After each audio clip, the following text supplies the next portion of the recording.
जय हिंद। पिछले एक हफ्ते से भारत की ब्रह्मोस मिसाइल पाकिस्तान में जाके हिट कर गई और लोग का कहना है वो जानबूझ की या नहीं की, ये मैटर ही नहीं है। मैटर ये है कि हिट किया क्यों, इसको समझते हैं लोग। देखिए, पाकिस्तान में हमारे यहाँ से ब्रह्मोस मिसाइल जो थी फायर की गई और वो पाकिस्तान में जाके गिर गई थी। और ये गिरी थी जब वहां पर, तो वो एक नॉर्मल से जगह पे गिरी थी जिसका नाम था मियाँ चानू। 9 मार्च को ये जाकर यहाँ पर हिट हो गई थी ब्रह्मोस मिसाइल। वहां 2-4 गो घर और था, किसी की मृत्यु नहीं हुई, लेकिन अंडर कंस्ट्रक्शन था, उड़ गया घरे दुआर। यहाँ पर वहां के लोग डर गए कि आखिर ये हुआ क्या है। तो उसके बाद वहां पर जो जो inter service public relation officer होते हैं, आईएसपीआर, कहीं पे भी देखिएगा तो एक पीआर ऑफिसर होता है, पीआर पब्लिक रिलेशन। यही लोग सारे लोग पब्लिक से कांटेक्ट करते हैं। जैसे मीडिया वाले को पास भी एक पूरी की पूरी पीआर टीम होती है। अब किसी मीडिया वाले को मान के हमारा इंटरव्यू लेना है, खान सर का इंटरव्यू, तो उन लोग को क्या पता, वो अपने पीआर टीम को बोलेंगे कि खान सर का नंबर निकालो, बताओ कहाँ बात करना है। तो वो पीआर टीम ही काम करती है। तो हर डिपार्टमेंट का एक पीआर ऑफिसर होता है, पब्लिक रिलेशन ऑफिसर, वही बताता है क्या हो रहा है क्या नहीं हो रहा है, एक तरह का प्रवक्ता होता है। तो इन्होंने कहा कि हमारी टेरिटरी में एक पता नहीं अनआइडेंटिफाई कोई ऑब्जेक्ट घुस गया, 4 मिनट तक उड़ते रहा, प्रोजेक्टाइल था, वो आया गिर गया, किसी की जान माल की क्षति नहीं हुई है, हमने उसे पूरी रडार में ट्रैक किया, आके वो यहाँ पे गिर गया। ये इन लोग का स्टेटमेंट था। एक्चुअली में हुआ क्या था कि भारत से मिसाइल लॉन्च किया गया था, लेकिन ये दोनों देशों में विवाद न हो जाए इसलिए भारत सरकार के पहले से एक समझौता है 1999 का। 21 फरवरी 1999 में अटल बिहारी वाजपेयी और नवाज शरीफ के बीच में एक लाहौर एग्रीमेंट साइन हुआ था, लाहौर डिक्लेरेशन। इसमें कहा गया था कि अगर दोनों सेनाओं की ओर से अगर कभी भी गलती से कोई मिसाइल या हमला हो जाता है तो वो लोग हॉटलाइन पे बात करके इसका कंफर्मेशन कर देंगे कि जानबूझ के किया गया या गलती से हुआ है, इसकी अवगत करा दिया जाएगा। तो उसके लिए भारत की ओर से हॉटलाइन पे बात करके बता दिया गया पाकिस्तान को 2 दिन बाद कि भैया हमारी ओर से गलती से चला है।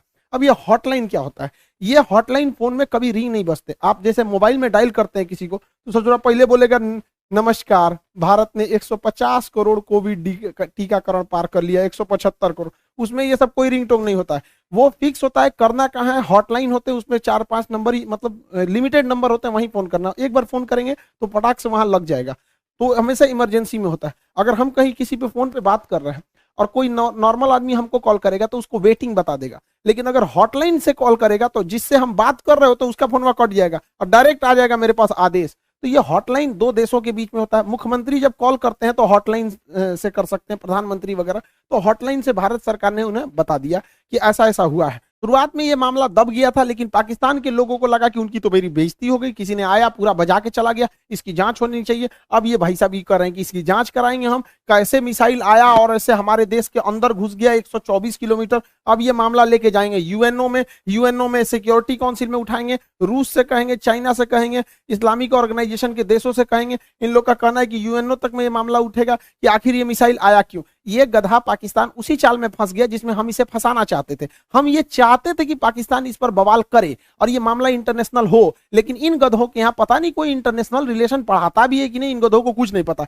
ये हल्ला कर दिए हैं। एक्चुअल में ये मिस फायर नहीं था, ये डायरेक्ट फायर किया गया था जानबूझ के। हम आपको कुछ प्रूफ देते हैं, आप समझिए क्यों डायरेक्ट फायर किया गया था। यह मिसाइल जब उड़ती है हरियाणा से तो यहां से लगभग हरियाणा पंजाब के बॉर्डर से 2 मिनट तक इंडिया में रहती है, फिर ये कर्व करके पाकिस्तान में जाती है, 4 मिनट तक ये पाकिस्तान में फ्लाई करती है। अब ये बताइए, जो मिसाइल ऑपरेटर इसे 4 मिनट तक फ्लाई कर रहा है, तो भारत में जो मिसाइल ऑपरेटर, उसे भी पता है कि वो इंडिया का बॉर्डर छोड़ दिया और पाकिस्तान में जा चुका है। तो पहला बात कि जब वो 4 मिनट तक दुश्मन की टेरिटरी में घुसा कैसे, ये इंडिया वाले को तो पहले से पता था। एक और गलती क्या थी, सेल्फ डिस्ट्रॉइंग सिस्टम होता है। जब कभी भी मिसाइल अपने रास्ते से भटकता है तो उसे मिसाइल के अंदर ऑटोमेटिक डेटोनेटर लगा होता है जो मिसाइल को रास्ते में ही ब्लास्ट कर देता है, जिससे कोई नुकसान नहीं होता है।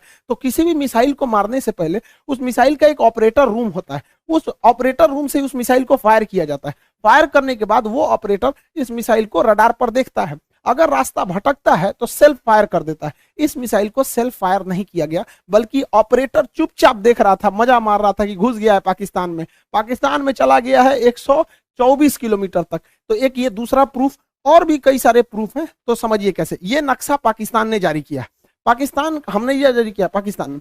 इसमें जो तीर का निशान है ये दिखा रहा है मिसाइल किस तरह आया और कैसे ये यहां से जाकर यहां मियां चन्नू पे जाके गिर गया। यहां पर देखिए कैसे मिसाइल ने सबसे पहले अपने से अगर मिस फायर होगा तो सीधे जाएगा, अपने से मिस फायर होगा तो सीधे।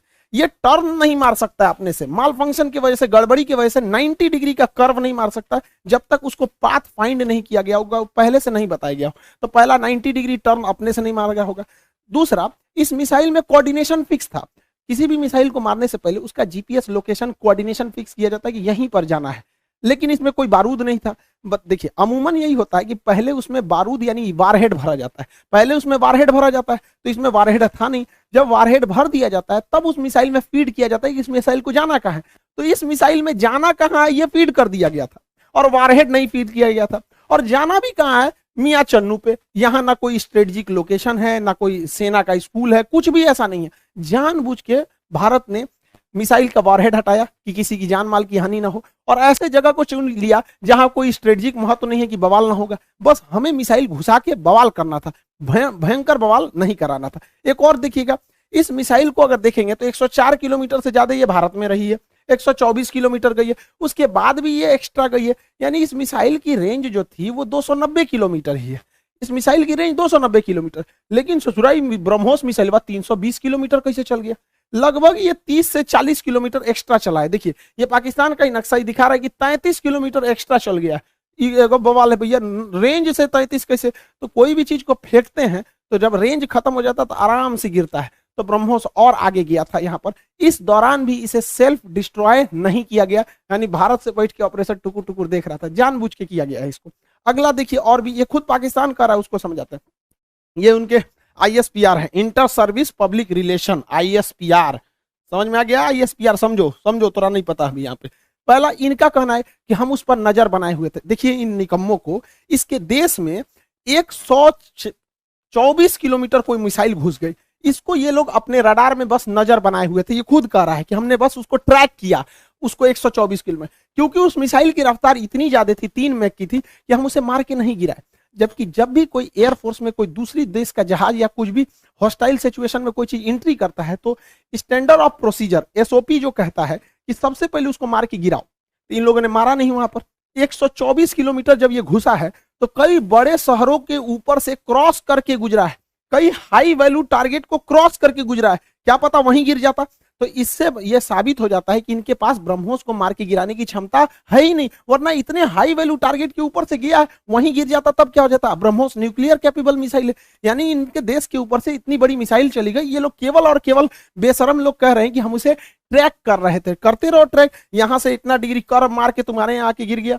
पाकिस्तान इसे मार के गिरा भी नहीं सकता, क्योंकि ब्रह्मोस 3 मैक से चलती है। इसके पाकिस्तान के पास चाइनीज रडार है, इन चाइनीज रडार की हेल्प से इसके पास 2 तरह के मिसाइल क्षमता है। एक HQ-7 है, ये 30 से 40 किलोमीटर की दूर की मिसाइलों को मारता है। एक HQ-9 है, ये लगभग 150 किलोमीटर मार सकता है। ये दोनों चाइना का है। इस सबको पता नहीं चला कहाँ चल गया यहाँ पे, इन सब किसी काम का नहीं। अब इससे चाइना भी घुस आया है, क्योंकि उसका ऑर्डर दे रखा था। चाइना पूरी दुनिया को ऑर्डर दिया था कि भैया हमारा HQ-9 डिफेंस सिस्टम बहुत अच्छा है, ले लो। अब पूरी दुनिया ने उसको ऑर्डर कैंसिल कर दिया कि सोचा तोरा कोने काम का मिसाइल है। भारत का ब्रह्मोस घुस गया है वहां पर, अब ये घुस आया है पाकिस्तान के ऊपर कि सोचा, तो पाकिस्तान इसको कह रहा है तोरा मिसाइल फायर नहीं हुआ तो हम क्या करें। अब फिलीपीन ने ऑर्डर दे दिया था ब्रह्मोस को, अब वियतनाम भी कह रहा है हमको भी चाहिए, इंडोनेशिया कह रहा है हमको भी चाहिए, ताइवान कह रहा है हमको भी चाहिए। अब ब्रह्मोस एकदम जबरदस्त है यहाँ पर। अभी भी किसी को डाउट होता है कि भारत से मिसाइल गलती से छूट गई है, अभी भी मन में डाउट है तो दिमाग लगाइए। हम आपको मिसाइल छूटने के 10 दिन पहले अपना एक वीडियो का छोटा सा क्लिप बना दिखाते हैं, जो यूक्रेन मुद्दे पर बताए थे। उसको जरा ध्यान से देखिए और दिमाग लगाइए, आपको खुद पता चल जाएगा कि भारत ने मिसाइल जानबूझ के मारा था। इस दुविधा में हम लोग हैं कि अमेरिका का साथ दें कि रूस का साथ दें। इसके लिए सबसे अच्छा रास्ता क्या होता है समझिए। मान के चलिए हमारे 2 बहुत करीबी आदमी हैं, उन दोनों का बियाह पड़ गया, वो कह रहा है कि हमरे बियाह में आना, वो कह रहा है हमरे बियाह में जाएगा। तो भैया हम एक में जाएंगे तो दूसरा से संबंध खराब हो जाएगा। एक काम करते हैं, वही दिन हम अपने बियाह कर लेते हैं, बातें खत्म हो जाएगा। भैया हम अपने बियाह में बिजी थे। इसी वजह से सबसे अच्छा तरीका है, ना हम रूस के फेवर में जाएंगे और ना ही हम अमेरिका के फेवर में जाएंगे। सबसे अच्छा तरीका है, मोदी जी को अपनी सेना को बोलिए कि गलवान घाटी में 2 किलोमीटर आगे घुस जाए। गलवान घाटी में जैसे 2 किलोमीटर आगे घुसेगी, लड़ाई तो करना नहीं है, उलझा के रखना है। 2 किलोमीटर जहां आगे घुसेगी उधर से चाइना वाले घुस जाएंगे, फिर वैसे ही स्टैंड ऑफ हो जाएगा। 2-3 महीना चलेगा, अमेरिका कहेगा हे बोलना रे रूस को, हम कुछ जी करें, हम तो खुदे लड़ रहे हैं चाइना से यहाँ पे, तो हम दोनों शांत के शांत रहेगा। आपको क्या लगता है, भारत को इधर उलझा देना चाहिए कि नहीं देना चाहिए? वरना आप मना करेंगे तो कोई ना कोई देश इस तरह से आपको कहेगा कि भैया हमारा साथ दो, उससे अच्छा हम खुद उलझे हुए हैं, बातें खत्म।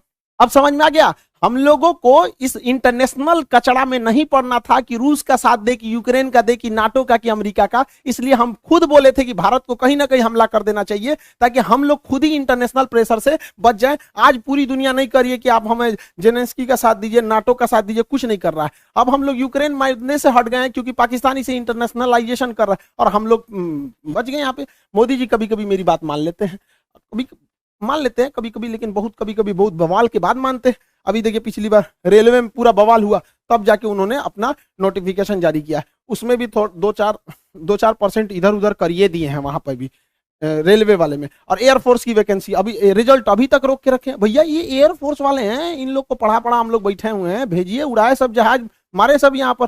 कितना लोग को हम लोग रोक के रखे यहाँ पर, तो कम से कम एयरफोर्स की तो रिजल्ट क्लियर करना चाहिए। मान जाते हैं मोदी जी बतिया, जैसे हमला करने वाला कैसे बोले 10 दिन में मान गए यहाँ पर, तो कभी कभी मानते हैं कभी कभी नहीं मानते। अब पाकिस्तान धमकी दे रहा है कि हम इस मिसाइल का रिवर्स इंजीनियरिंग कर देंगे। दूर बैल कहीं का रिवर्स इंजीनियरिंग करेगा। जब भारत ने इतना स्ट्रेटजी बना के मारा था, तो देखिए रिवर्स इंजीनियरिंग में जहाज का मेन चीज क्या होता है, उसका इंजन, पूरा इंजन तबाह हो गया, इंजन पूरी तरह तबाह हो गया। जो सीकर होता है, जो रडार होता है आगे, वो जहाज के अगवे लगा रहता है, वो थुथुर में पूरी तरह से उधिया गया है यहाँ पर। इसका जो सॉफ्टवेयर है, बिना सॉफ्टवेयर का जहाज उड़बे नहीं करता है, बिना सॉफ्टवेयर का मिसाइल नहीं उड़ सकता है, मोबाइल काम ही नहीं करता बिना सॉफ्टवेयर के। इनके सॉफ्टवेयर कहाँ है? तो अभी भी मिसाइल को देखिए, मिसाइल अपने से डिस्ट्रॉय नहीं हुई है, जानबूझ के इसे छोड़ा गया। तो पाकिस्तान कर रहा है, ये किस धातु का बना है ये हम पता कर लेंगे। रे ससुरा लोल, अगर तुम ये पता कर लेगा किस धातु का है, तो तुम अभी तक बना चुका रहता कि किस धातु का है। धातु पता करके बता, इंटरनेट पे मिलता है, हमरा से पूछ लियो, आके हमसे पूछ लियो। केमिस्ट्री में जब मेटलर्जी चैप्टर पढ़ाएंगे ना, धातु कर्म चैप्टर पढ़ाएंगे, धातु शोधन, सांद्रण, निस्तापन, भंजन, वहीं बता देंगे मेटलर्जी में तुमको। ब्रह्मोस का खोजेंगे लोल कहीं का, कौन सी बचल है ब्रह्मोस में?